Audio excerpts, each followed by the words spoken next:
ever scrolled through like your favorite app and just kind of wondered like, how on earth do they make money from this? Yeah. That is exactly what we are going to be diving into today. It's a fascinating question. It is. Yeah. We're going to be exploring this whole world of platform businesses and how they manage to turn these like bustling networks into actual cold, hard profit. Yeah. We've got a fantastic guide with us today. Yeah. Platform Revolution. That was a good book. And trust me, Yeah. the answers are way more interesting than just like slapping ads everywhere. Way more. Which is what I think a lot of people think. Oh, absolutely. Yeah, I mean, Just like banner ads. Yeah, the sort of knee-jerk reaction is like, oh, well, they just show you a bunch of ads and that's how they make money. Right. But it is so much more nuanced. It's so much deeper than that. And that's why we're here. Exactly. It's a question that applies to way more than just those big tech giants. You know? Understanding how platforms can generate revenue is actually crucial for anyone who is trying to build any business in today's world. Like anyone who's in the online space. Yeah. Needs to understand these concepts. 100%. Yeah. So to kick things off, let's talk about this idea of the value paradox, which is this idea that giving stuff away for free can actually be the key to making a ton of money. It's so counterintuitive. It is. Yeah. The book tells this really interesting story about this fictional platform called AdWorld. Right. Which basically connects ad agencies with businesses.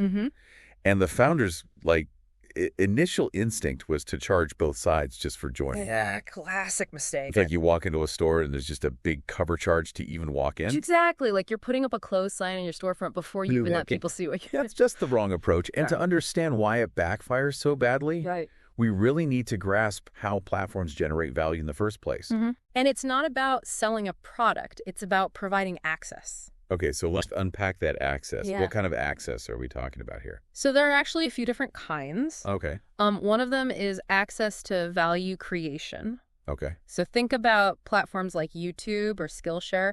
They're offering a space where users can become creators themselves. Right. So they're contributing content, which in turn attracts more users, and it becomes the self-feeding cycle. Right. So the platform isn't creating the content itself. Exactly. It's providing this stage for other people to come and do that. Exactly. It's providing the infrastructure. Okay. What other types of access are there? So another big one is access to a market. Okay. So platforms like Airbnb or LinkedIn, they thrive by creating these new marketplaces where supply meets demand. Right. So whether it's travelers looking for unique places to stay or recruiters looking for top talent, they're essentially connecting the dots. So it's all about bringing these different groups of users together. Exactly. Who otherwise wouldn't have found each other. Right. They wouldn't have ever connected. Okay, that makes sense. And then you have access to tools and services. Oh. Think about platforms like Kickstarter or Shopify, even eBay. They're equipping users with the actual infrastructure they need to do things, like launch projects or build businesses or even connect with buyers. So they're lowering the barrier to entry. Exactly. So it's like they're giving you a whole toolkit to be able to go out and do things that maybe you couldn't do on your own. Absolutely. That's really cool. Yeah. And then finally, you have access to curation. Okay, curation, remind me what that means in this context. Yeah. So it's about filtering and organizing and highlighting the best content or services within that platform. Right. So even platforms that offer free content, like City or Skillshare, they understand that users really value quality and trust. Right. So by vetting providers or highlighting premium content, they're offering peace of mind that people are often willing to pay for. So it's like separating the wheat from the chaff. Exactly. Right. You're guaranteeing a certain level of quality that can then justify a price tag. Totally. So it's like instead of having to like sift through all of this like mediocre stuff, you're getting like the best of the best. Exactly. And understanding these different forms of access is absolutely crucial to understanding how these platforms can make money. It's not about charging for the platform itself. Okay. It's about charging for the value that it unlocks for all of its users. Okay, so we've laid the groundwork. Yeah. Now let's get to the juicy stuff. All right. How do platforms actually turn this access into revenue? Yeah, the big question. The book breaks down like 4 main strategies. 4 main ways to actually make money. So you want to walk us through those? Yeah, some of them might surprise you. Okay. Let's start with the most straightforward approach. Right? Transaction fees. Okay. So the platform takes a cut of every sale or interaction that happens within its ecosystem. Seems like a pretty fair deal. In theory, yes. Right. Everyone wins. Right. But in practice, it gets tricky. Okay. Especially for platforms that facilitate services. Okay. So let's think about our friends at AdWorld. The ones who wanted to charge just for joining. Exactly. Yeah. So if a business finds an ad agency through that platform, right, the actual work might happen entirely off-platform. Right. Bypassing any fees. So they don't get a cut. Exactly. Interesting. And that's what we call the off-platform problem. Right. It's a big one for platforms like Upwork or Clarity, where the real value exchange is happening outside the platform's control. Right. It's like they introduce you, but then you take it outside. You take it offline. You take it offline. Then they're left with nothing. And they don't get anything. Exactly. Okay, so how do they get around that? So there are some clever solutions. Upwork, for instance, combats this by offering tools for managing freelancers remotely, ensuring accountability, making payments more secure. Got it. So it becomes less about simply connecting people and more about providing a complete ecosystem that keeps those users engaged. So they're adding value to justify their cut. Exactly. What are some other ways that platforms tackle this whole off-platform challenge? So another good example is Clarity, Okay. which is a platform that connects advice seekers with experts. So they offer per-minute billing and they handle all the invoicing. Okay. So everything stays neatly within their ecosystem. Gotcha. And that benefits both the experts who get those streamlined payments and the advice seekers who have much better control over their costs. So it's almost like they're saying, just stay here, we'll take care of all the messy stuff. Exactly. So that you don't have to go off platform and do it. Right. It's all about convenience and security. Okay, cool. But transaction fees aren't always the answer. Okay. Sometimes charging for access, even selectively, can be a really winning strategy. And here's where things get even more interesting. I like where this is going. It's not always about charging the direct users of the platform. Wait, what? Yeah. Okay, explain that one. So think about a platform like Dribbble, which is this platform for designers to showcase their work. Okay, yeah.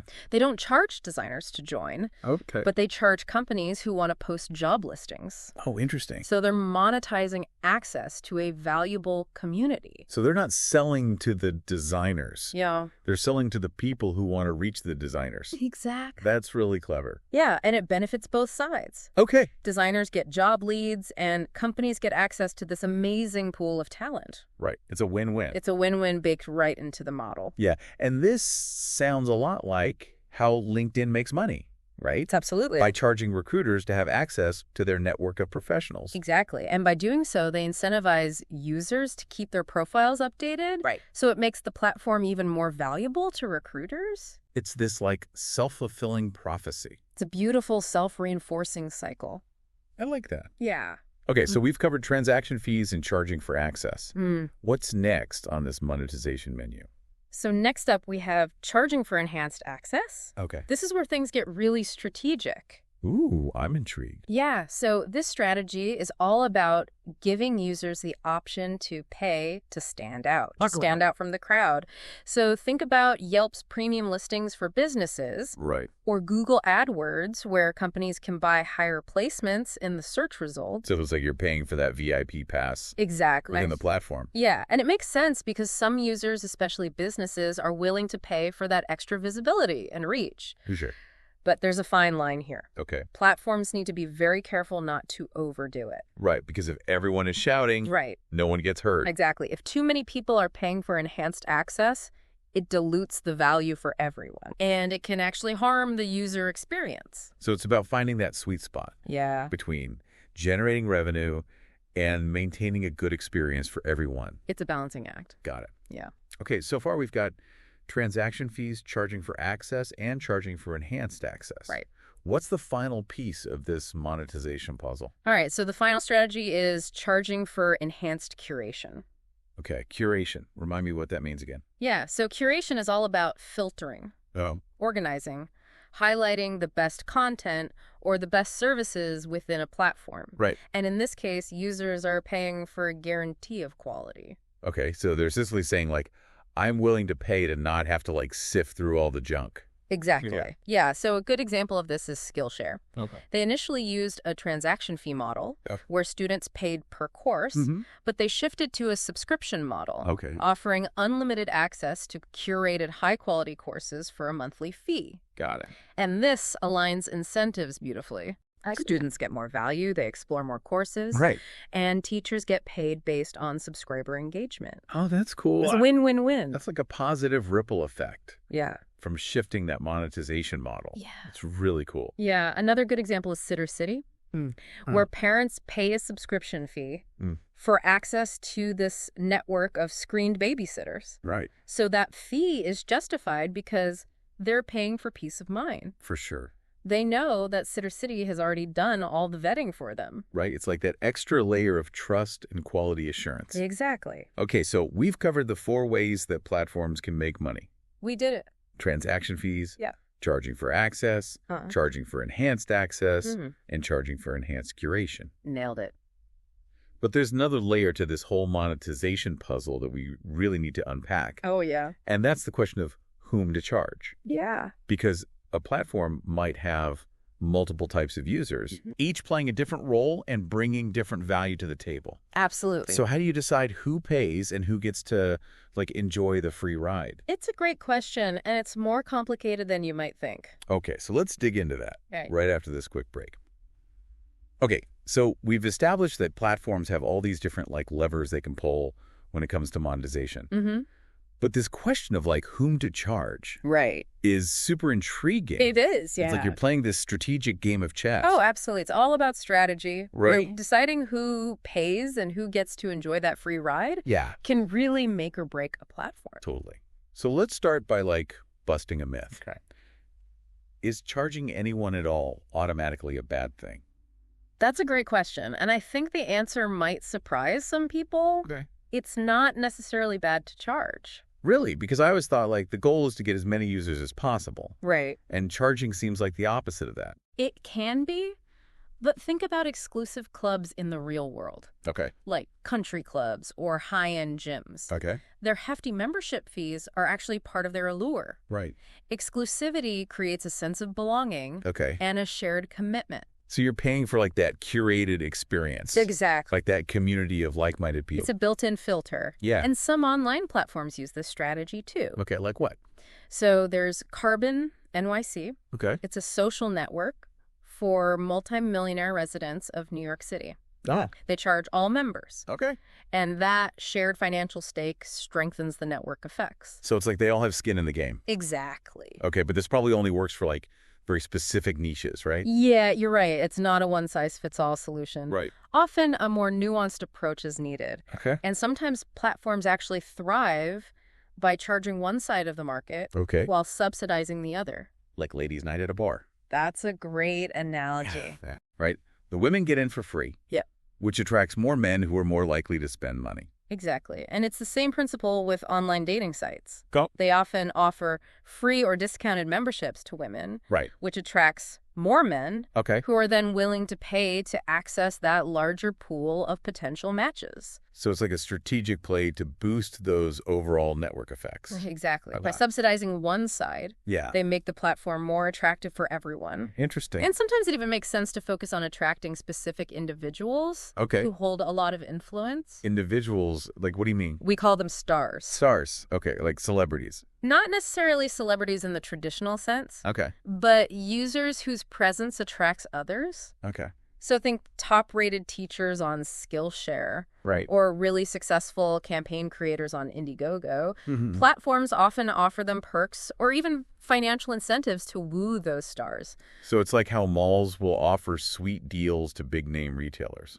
Exactly. Anchor their space, knowing that it will attract shoppers. Right. Which will then benefit all the smaller stores. That's a perfect analogy. I like that. It highlights the strategic thinking behind all of this. It's not just about charging as many people as possible. It's about understanding the network dynamics and making choices that actually benefit the whole ecosystem. Okay, so we've got charging everyone, subsidizing one side, and wooing the stars. Right. What other factors should platforms consider when they're trying to decide whom to charge? So another really important factor is price sensitivity.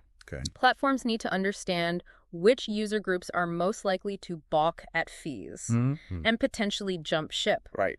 Losing key users can really weaken the entire network. It's like a game of Jenga. Exactly. You pull out the wrong piece and the whole thing crumbles. Yeah, and a great example of this is the real estate market. Okay. So back in the 1990s, Denver had a huge surplus of rental properties. Okay. Owners were desperate for tenants. So real estate agents would actually charge the owners a fee and let renters browse for free. So it's like a reverse auction. Exactly. Where the sellers are paying to reach the buyers. Exactly.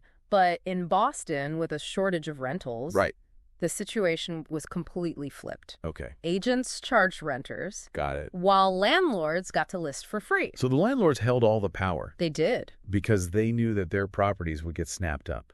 Exactly. So it sounds like platforms need to be really adaptable. They do. Reading the market and adjusting their strategy. Absolutely. Based on what's happening. Yeah, and sometimes a less than ideal strategy can actually be salvaged with a little bit of ingenuity. Okay. The story of Alibaba is a great example. Alibaba, the Chinese e-commerce giant.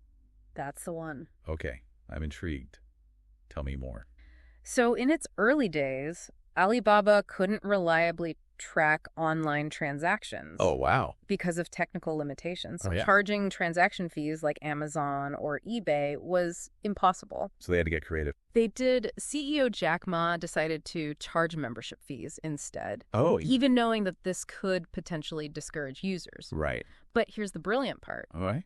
They offered huge commissions to salespeople who signed up new members. So they turned their sales force into, like, platform evangelists. Exactly. Oh, that's so smart. The lure of big commissions fueled rapid growth. Okay. Despite those fees, and as their technology caught up, they were able to transition to a more sustainable model. So it's a reminder that limitations can sometimes breed innovation.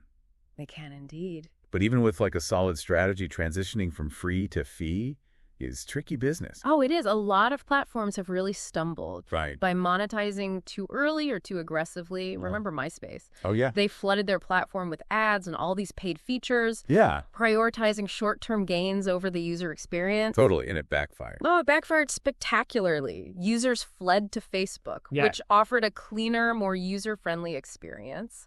It's like they didn't even see it coming. It's a classic cautionary tale about balancing monetization with user satisfaction. So what are the keys to doing this well? Yeah, how do you transition smoothly? Yeah.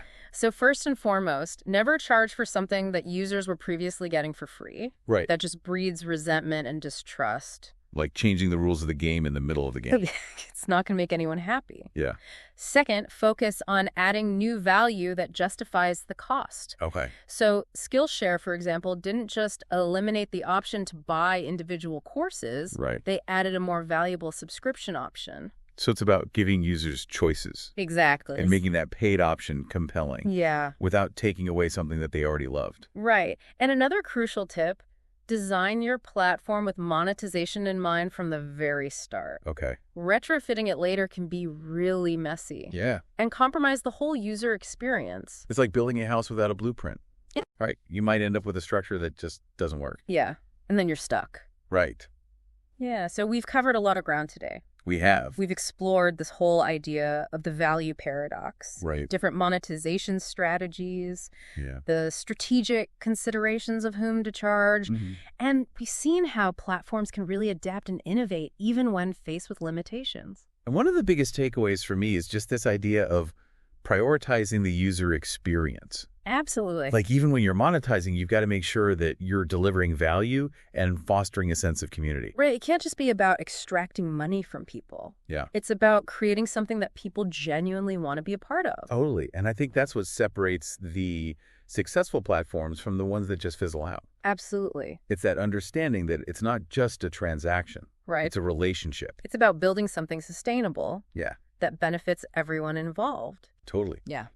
Wow, it's amazing how much, strategy goes into something that we use every single day. Right. And we don't even really realize it. Yeah.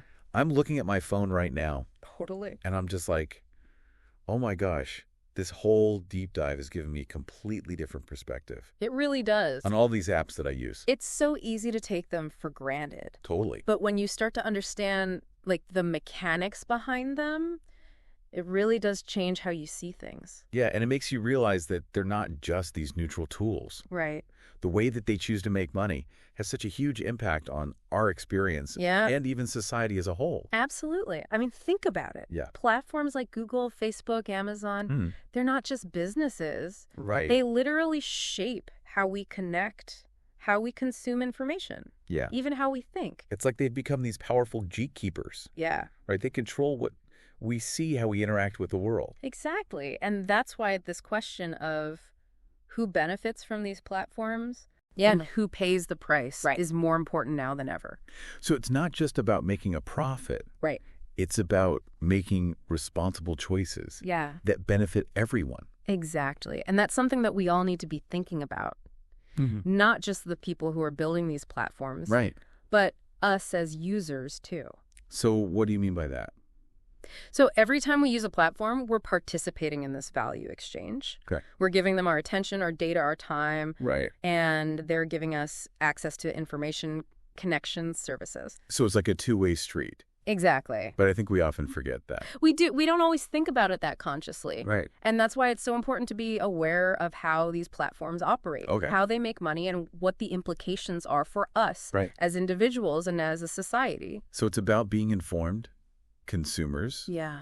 Making conscious choices about which platforms we support. Right, exactly. And how we engage with them. It's about asking those tough questions. Like what kind of questions? Like, are these platforms serving our needs? Okay. Are they promoting values that align with our own? Right. Are they contributing to a better world? Those are some big questions. They are, but they're important ones. Yeah. And, we believe that by understanding these mechanics, we can start to have more meaningful conversations about their role in our lives and how we can shape their future. Absolutely. Well, this deep dive has been eye-opening, to say the least. It has been a journey. We've explored the inner workings of platform businesses. Yeah. From the value they create to the strategies they use to monetize. All those different levers. Yes, all the levers. The whom to charge. Yes. The how to charge. When to charge. All of it. And we've seen that there is no one-size-fits-all solution. Definitely not. Like, each platform has its own unique set of dynamics. Its own challenges. Its own challenges, exactly. Yeah. But by understanding these underlying principles, I think we can all become more savvy consumers. Yes. More discerning users and more thoughtful builders of this digital world. Absolutely. That we inhabit. Couldn't have said it better myself. We hope this deep dive has sparked your curiosity. Yeah. And given you a new perspective. A new lens. On the platforms that shape our lives. Keep questioning, keep exploring, and keep building. And always remember, yes, in the world of platforms, the power ultimately lies where? With the users. The users. That's a wrap on another episode of The Deep Dive. Thanks for joining us. Thanks for listening.